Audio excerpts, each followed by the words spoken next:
All right, in this video, we're going to explore the module system for the browsers. So we're going to explore first the classic method of loading modules.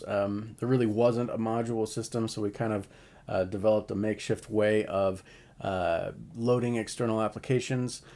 And then that's using the global object. We would run some JavaScript, create some object, and attach that object onto the global object, and we have access to all of those items. Okay.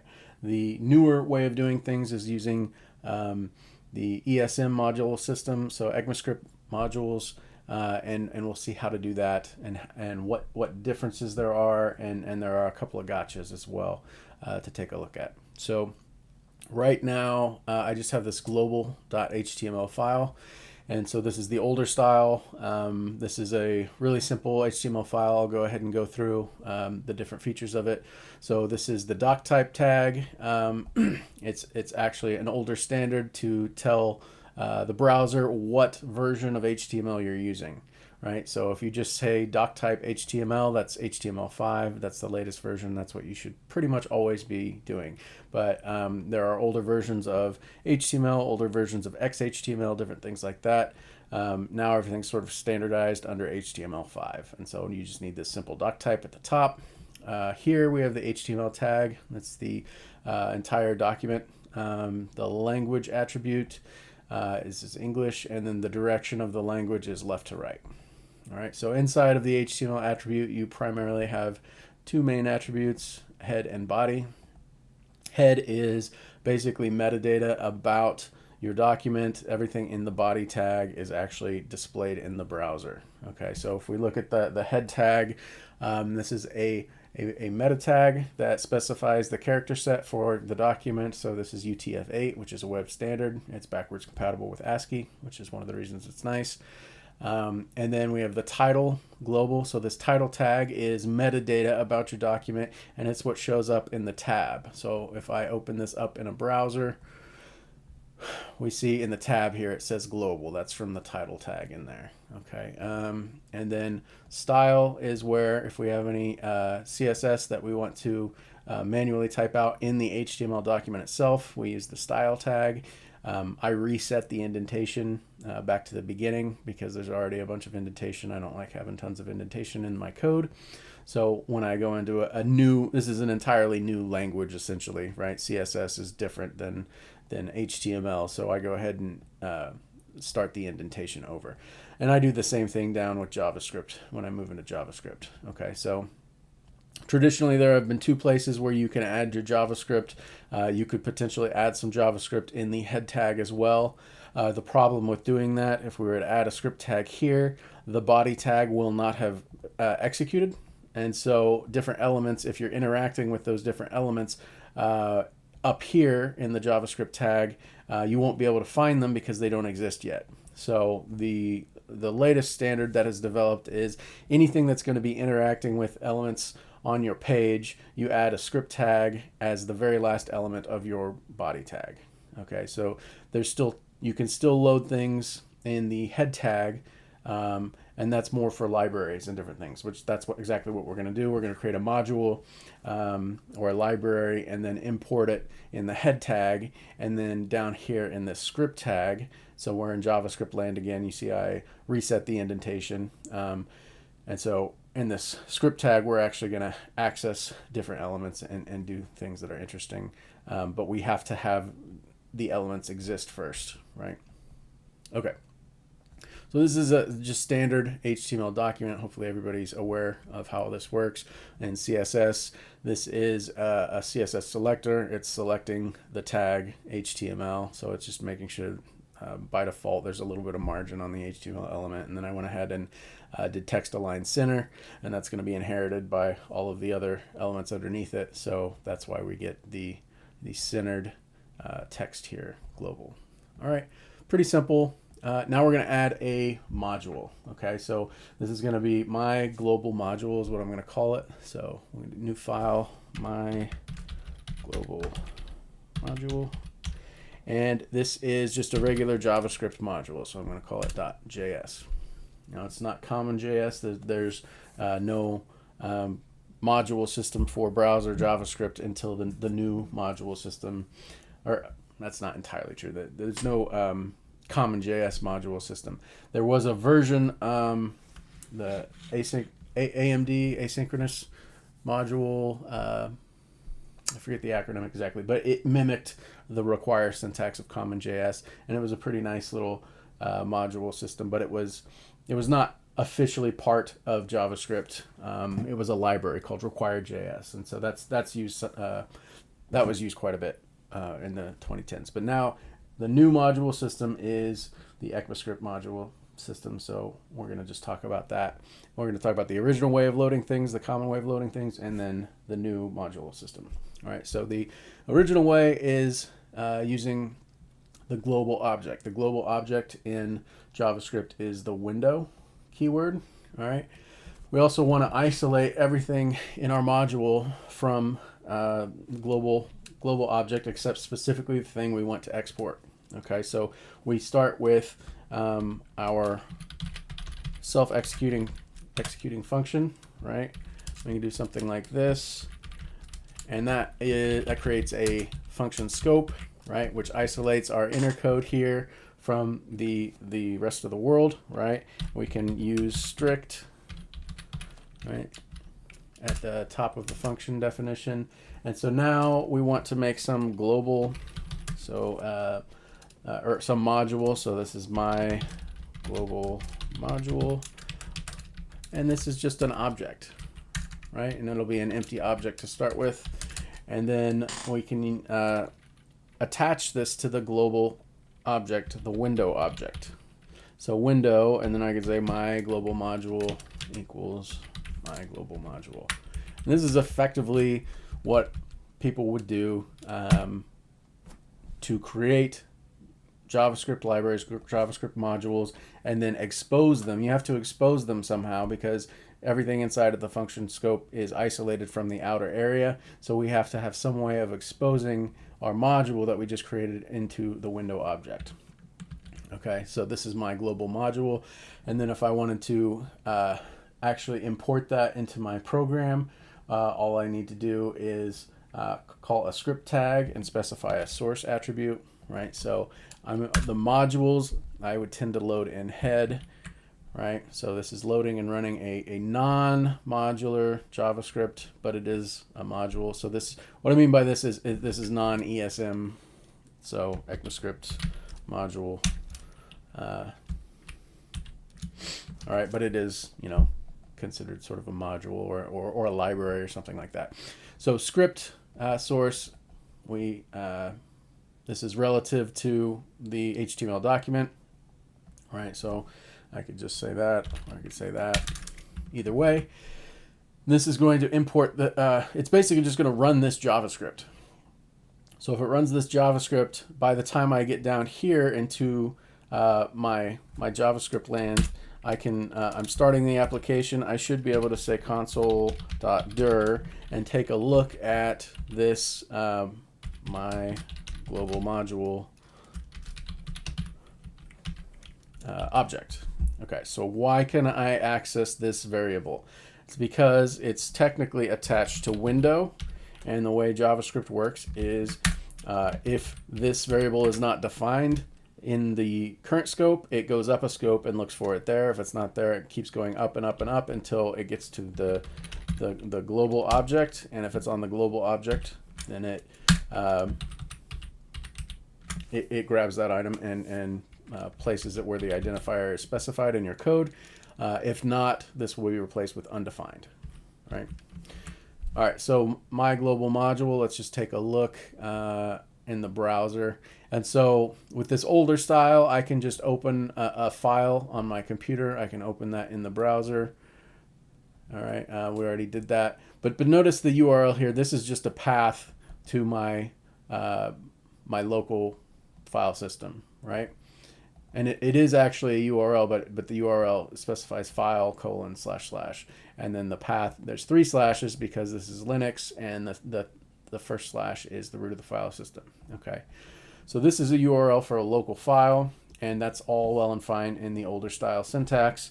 If I open up the developer tools, you can click on this and go to settings, or most browsers you can hit Shift Control I, and that opens up a developer console. And so here is starting application, which is that console.log that I had. We reload the page, and here's the object. Okay, so this is the module, and it doesn't have anything in it because I just created an empty object. All right, so let's go back to our module, and we want to add something to it. All right, so let's add something kind of fun, pretty simple. We're gonna randomly change the background. All right, so we'll make a little function here to randomly change the background of the page. Okay, so this function called random background color. All we're doing is we're defining an R, a G, and a B value. So we're taking math.random, which creates a float between 0 and 1. 0 is inclusive, 1 is exclusive. And then what you can do is you can stretch out that interval by 256. So this should give us a value between 0 and 256, where 256 is not possible, but 0 is. Then we take the floor of that. Okay, so that's going to give us an integer of 0 to 255, somewhere in that range. And so we do this for all of these colors. So that gives us an R value, a G value, and a B value. So red, green, and blue. 256 possibilities, 0 to 255, right? Which is effectively 2 hexadecimal digits. All right, and then we use this syntax. We use the query selector to grab the body element. Query selector grabs the first one it identifies. We don't have any special selectors, so this is just the tag name body. So it grabs the first body element it finds on the page. There should only be one, and then that's our element.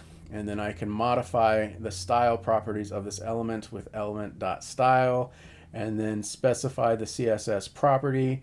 In CSS, this property is actually background hyphen color. You can change out the kebab case for camel case when you use sort of this style to manipulate the CSS from JavaScript. All right, and so background color, we want to set that equal to this string, right? So the value of the background color in CSS is RGB, and that's a function. And then you specify the R number, right? And so this syntax, this is a template string using the backticks, and you can inject values into the string using the $ curly braces. So we're injecting whatever value we calculated here from R, and then we're injecting the G and then the B. So that gives us an RGB value for the background color. So this function is the only thing we have in our module, and we already exported the module just by attaching it to the window object. All right, so let's reload our page, and now we do indeed have this random background color function. So now I need to use that function somewhere, right? All right, so let's go to global HTML. I have access to this global module, so I can say my global module dot random background color, like that. And that should, as soon as the page loads, it should give me a random color. And every time I load the page, it would just be some random color. All right, and if we actually wanted to use this, aside from just using it this one time, we might want to attach it to a button or something like that. So that's fairly easy to do. We just add a button here and attach an on-click attribute.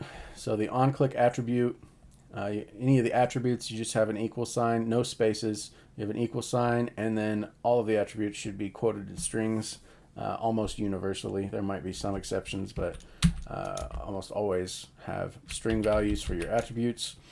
And so all we do is we reference a function. So on click, this string is basically some JavaScript to execute. So the only way this works is if this object already exists and there is this function on that object, and then we call that. All right. this JavaScript is not executed until the button is clicked. So theoretically, all of this should have happened before, all the loading of the module and everything like that should have happened before we actually click on the item. That's important to know. If we had done some of this stuff, because this is on click, there's a human delay from when the page executes. So we reload the page, the module is already loaded. We can tell because the color has changed, and it's going to take me a while to click the button. But this is because it's a very small program. Sometimes your JavaScript pages might take seconds to load. If you have a button where someone can click it, the thing that you're trying to run might not have loaded yet, and you do have to be careful about that. So you have to be concerned about the manner in which that you're loading things, and do these things exist yet, that sort of thing. So that gets a little bit advanced, but not until your pages get quite a bit larger, your projects get larger. All right, so let's see what this does. We'll reload the page, and we get the button, and so now I can click this button and it randomly changes the background. So that's nice. All right, so now we want to do the same thing, but we want to use the module system. All right, I'm going to go ahead and add a little comment here too. All right, so my global module, random background color. So we're going to do the exact same thing, but we want to use JavaScript modules, and so we have to do things a little bit different. We can duplicate this, and this is going to call this O2, or this is just module, or I guess this would be ESM. All right, so the ESM way of doing things, ECMAScript module system, let's change everywhere we have global ESM. So this is ESM modular JS. What else do we need to change? Okay, so this part changes. We want my ECMA module. All right, and we do need the MJS syntax, right? But there's an additional thing we have to add here, right? So Node recognizes by the extension that this is ECMAScript module syntax. The browser JavaScript does not. You have to specify that here with type, and we have to say type equals module. Okay, and that allows us to load something as modular JavaScript in the ES manner of doing things. Okay, so let's delete this stuff, and we'll get rid of the on-click action for now. We'll just do a console.log click.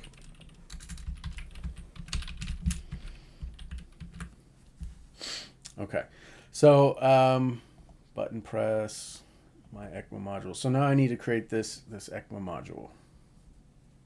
All right, I can even comment this out for now and just load this, make sure everything's doing good here. Click, click, click, click, click, click. Okay, so that works. So we're going to try to do the same thing we did with the color change background, but we're going to use a module called my ECMA module, right? So ECMAScript. So new file, my ECMA module dot, and this is MJS. All right, and the way we want to do this is we want to export a default value, right? So export default, and this is basically the same thing here, except like this is our module, this is our export default. So we're just basically copying this exact thing here, right? So it's just a little bit easier, basically. The syntax is a little smoother, right? Alternatively, if we wanted fragments, we might define it up here. We might say something like this, function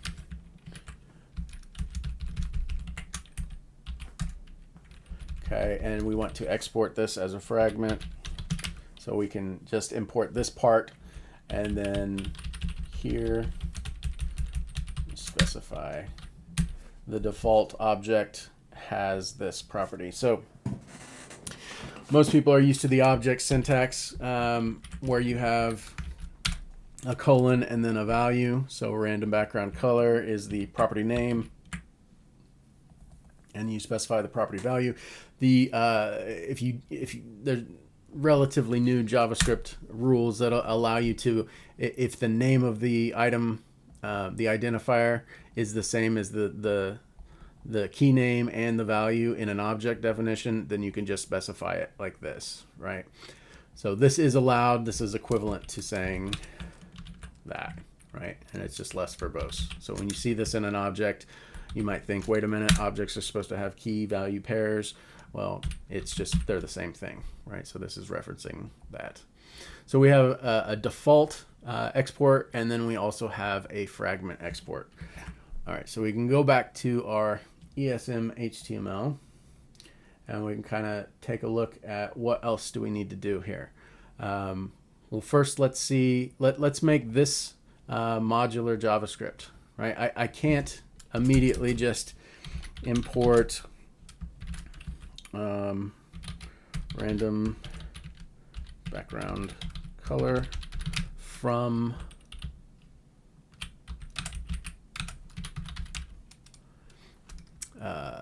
my ECMA module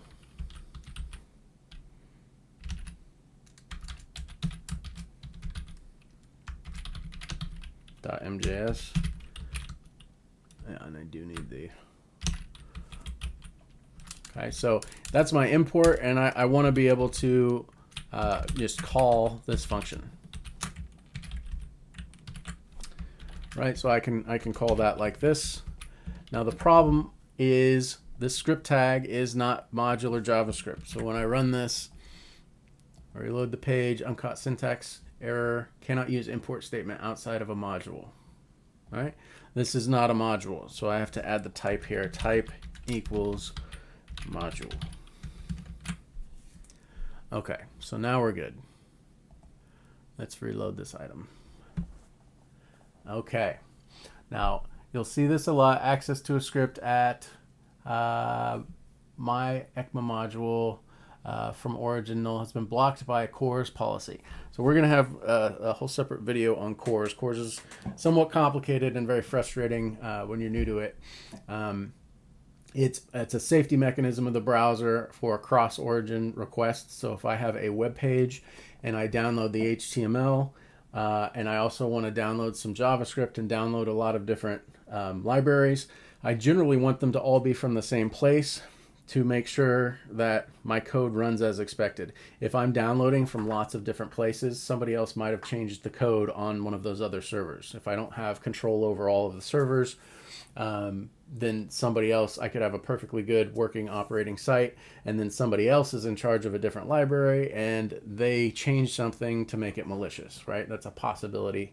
So cross-origin, the CORS policy enforces what URLs are allowed to download resources from your original web page. Okay, so this is a very common issue to come across, and for ECMAScript modules, you're not allowed to just run them like you can from the file URL, like you can with the global JavaScript. So we have this file URL up here. So it doesn't allow you to do that. You actually have to host this from a web server. Okay, so to host this from a web server, that could be something like Apache, and you just place these files in the web host directory. That's fine.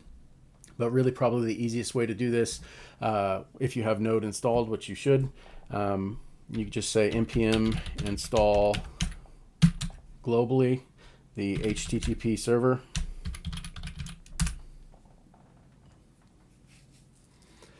Then you can just call HTTP server, and it just creates a quick little server for you. And this is your local loopback address. If you're on the network, it gives you access to it over the network as well, right? So I can click on this, and this we're now in this is being actually hosted at an actual URL from a web service. So now I can click my ESM module and we don't get that error. Okay, so that's one extra hoop that you have to do. You have to work through if you're doing work with modules from the browser, but luckily Node makes it pretty easy with this HTTP server. All right, and so these are the different requests that are taking place. So when you, if you're using the developer tools, you can take a look at the network and reload. And the first network request is the page itself, right? But then this HTML document is trying to pull down this module. So then it's asking for this module to be downloaded. And quite often you'll have lots of different modules and then lots of different, CSS files and different things. So there's the initial page, and then a whole bunch of other things will be downloaded, right? And the favicon you'll see is the little icon here at the top. This is just the default one for Chrome, but you can change that. So there'll be lots of different requests for different things. And this is a waterfall diagram of how your code is executing and when certain things are referenced to be downloaded, and then it'll start downloading them. And as your project grows, this waterfall, you'll see exactly where your different libraries get downloaded, and you can identify bottlenecks in your loading procedures. Okay. All right, so this is from the web server, and now we got our import to work, right? This is my MJS module, random background color. So now the last thing we want is, instead of console.log click, we just want random background color. Now this is another gotcha. You would think that you can just do something like this. I want to just call random background color. All right. So let's reload this. And when I click, look at the console, uncaught reference error, random background color is not defined. Okay, so why is that? This is exactly what we were doing in our global version, right? Except it was attached to a module, but it's the same idea, right? We had access to that module and random background color. We could even do it that way if we wanted. If we wanted to import the whole module, we have the export default, so we could do that. But the real problem is that when you have script type module, by definition, it's supposed to be isolated from the rest of the JavaScript. It's supposed to be isolated from the rest of the application. It's supposed to be isolated from everything, so that way you don't pollute the global namespace. Now you can change the global namespace, but you have to be specific about it, right? You have to be very intentional about it. So what we probably want to do here is, instead of using the fragment import, let's go ahead and import the default import, and we'll say my or utils, I guess is easy. So this is going to be the default export. Well, we might as well. We don't want to just call it utils, I guess, because it does have an official name, and we are going to be attaching it to the global object. So we want to be clear about what this thing is. So what we can do is say window dot my ECMA module equals my ECMA module. So now we have exposed this to the window object, right? This code is all isolated, but we explicitly exposed this module, and so now we can say my ECMA module dot random background color. So we reload, and now we have access to that. Okay, so those are some of the gotchas about the new module system. Overall, the new module system is much better. But you do have to host your pages, at least as of Node 18, with a HTTP server. That's pretty easy to do. And you do have to be aware that the modules are completely isolated from any other executing code. All right, those are the main takeaways. All right, here's the code again, ESM.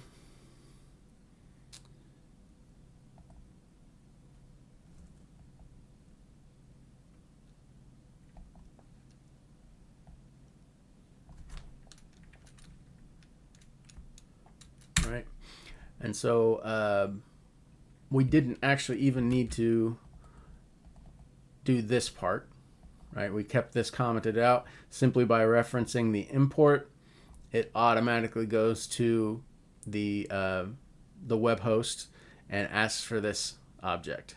Okay. Now, if I wanted to preload the module, I could do something like that, and it might be cached, right? So we can look at this again. We can reload that and look at our network. And so now it's requested maybe a little bit sooner.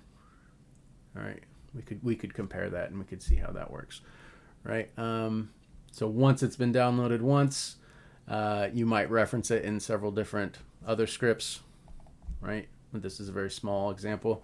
So you might load everything up here, and then it will, as you're rendering the rest of the page, then you can reference it down here, and your application might run a little bit faster. So these are the details you would get into as your projects get larger. All right. There's our module, background color. And the other key thing is script type module, script type module. All right, that's good enough for this one.